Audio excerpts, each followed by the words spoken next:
Graça e paz, irmãos. Eu quero fazer uma série de 3 mensagens sobre a oração da alma. Oração que está em Jeremias 15, do verso 15, 17 e 18, mais alguns trechos que nós vamos falar sobre a oração de Jeremias. Nós vamos focar essas 3 semanas em oração. Quero ler o texto que está em Jeremias, capítulo 15, verso 15, o 17 e o 18. Ó Senhor, tu o sabes, lembra-te de mim, ampara-me e vinga-me dos meus perseguidores. Não permitas que por causa da tua longanimidade eu seja arrebatado. Fico sabendo que por causa de ti tenho sofrido afrontas.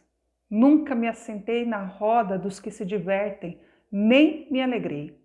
Oprimido por tua mão, eu me assentei solitário, pois me encheste de indignação. Por que a minha dor não passa e minha ferida me dói e não admite cura? Seria tu para mim como um ribeiro ilusório, como águas que enganam? O que será que Jeremias fala nessa oração?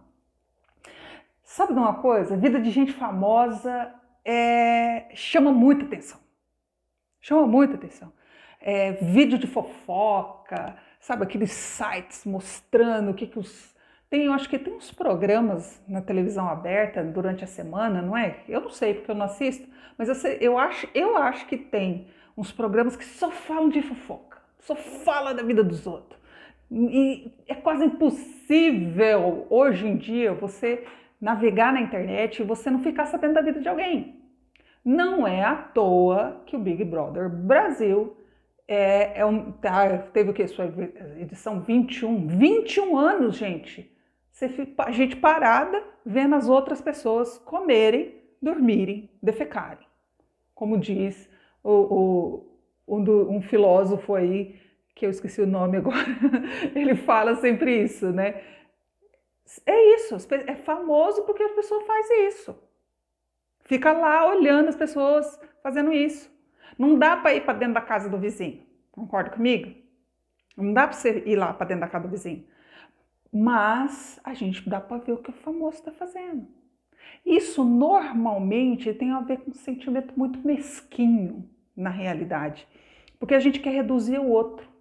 Ah, ele tem muito dinheiro, mas ele vai no banheiro igualzinho eu vou.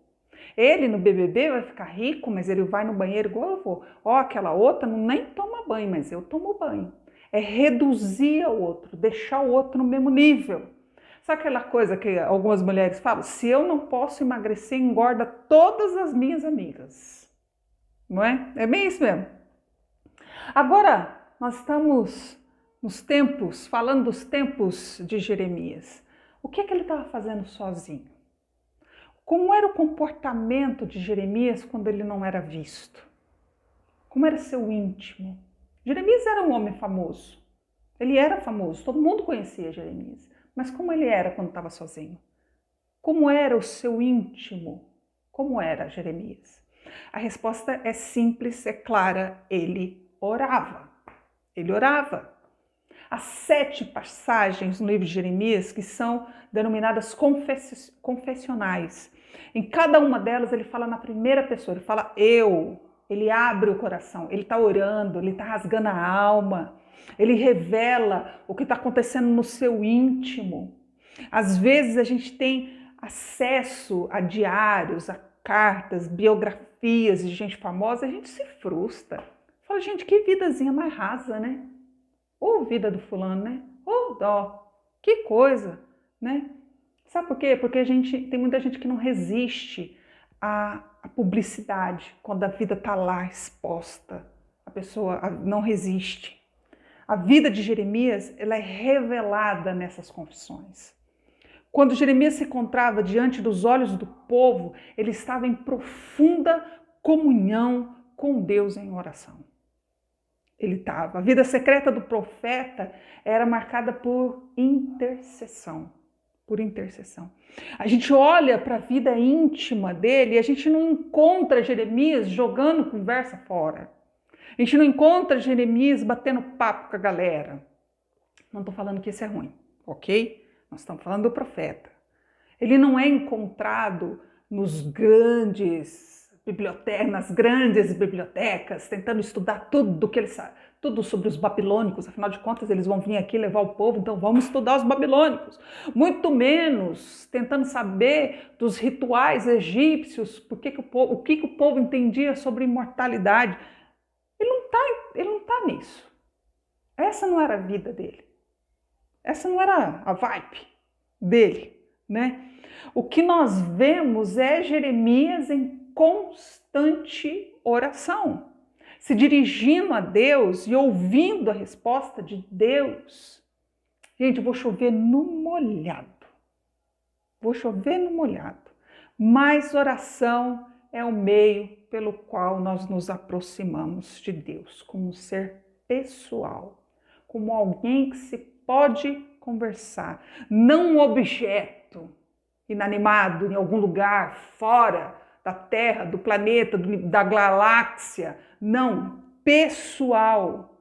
É o ato de dar atenção àquele que nos escuta, que nos assiste todos os dias.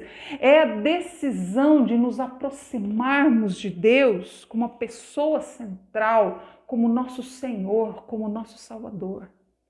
A oração é a linguagem pessoal no mais alto nível. Mais alto nível. Jeremias sabia disso. Você também sabe disso. Quase todo mundo acredita em Deus. Quase todo mundo. Em algum momento da vida já se dirigiu a Deus. Nem que for de forma casual, já falou. Mas orar é diferente.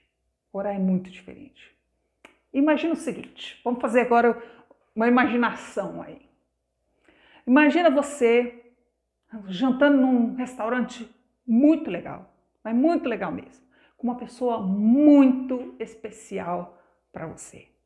Mas sabe aqueles restaurantes que aparecem nos filmes de Hollywood? Aquele restaurante assim que a luz a luz é meio baixa, não é clarão, sabe assim? Aí você tem aquela mesa que fica mais reservada, ali tem só uma luz, aí você senta com aquela pessoa em intimidade, começa a conversar, tem momento que tá falando, você fala, a pessoa fala, você fala, a pessoa fala, aí tem um momento que fica, sabe aquele silêncio gostoso?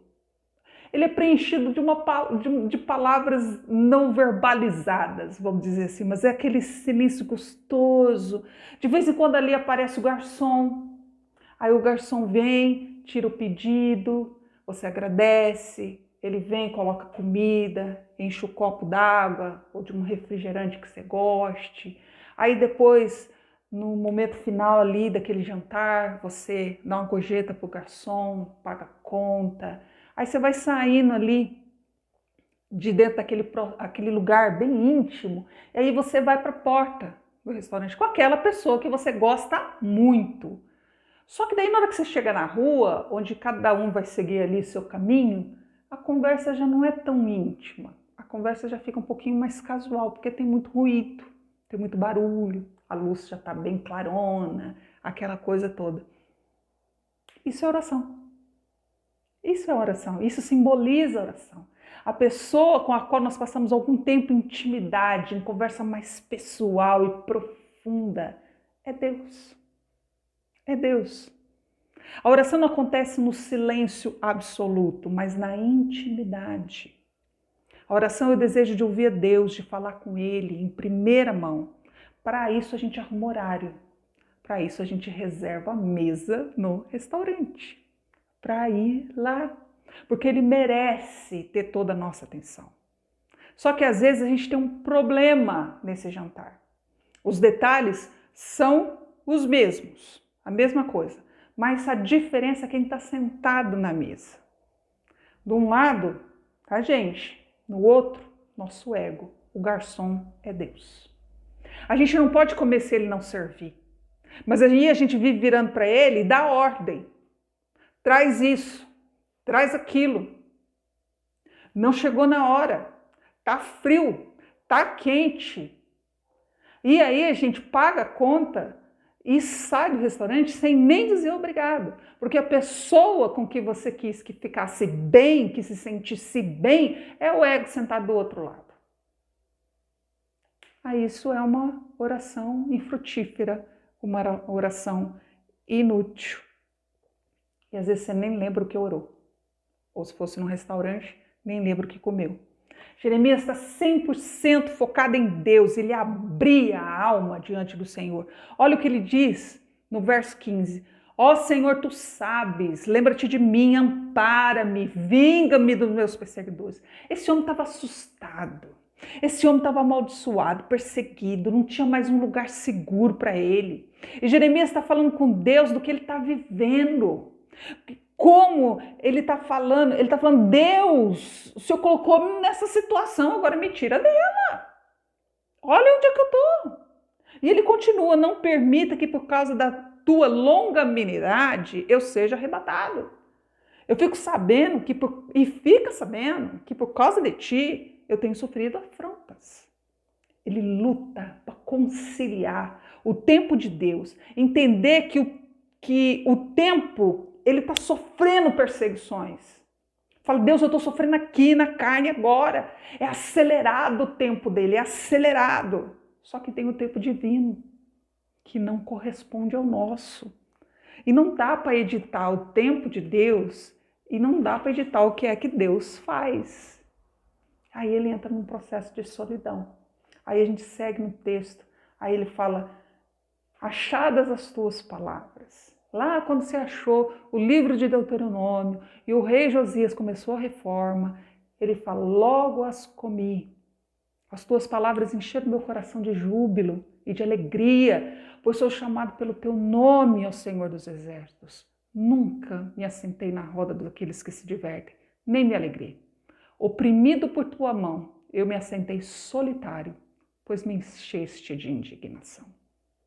Ele recebeu a palavra de Deus com entusiasmo, com alegria, e isso deve ser lá essa referência a Deuteronômio, e ele se lançou para pregar a palavra. Um trabalho maravilhoso, só que solitário.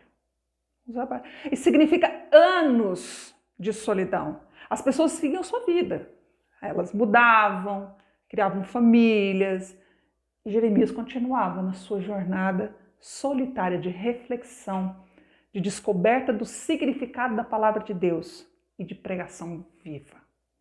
Jeremias era incapaz de dizer alguma coisa apenas porque ouviu alguém falar, mas ele vivia a verdade que pregava.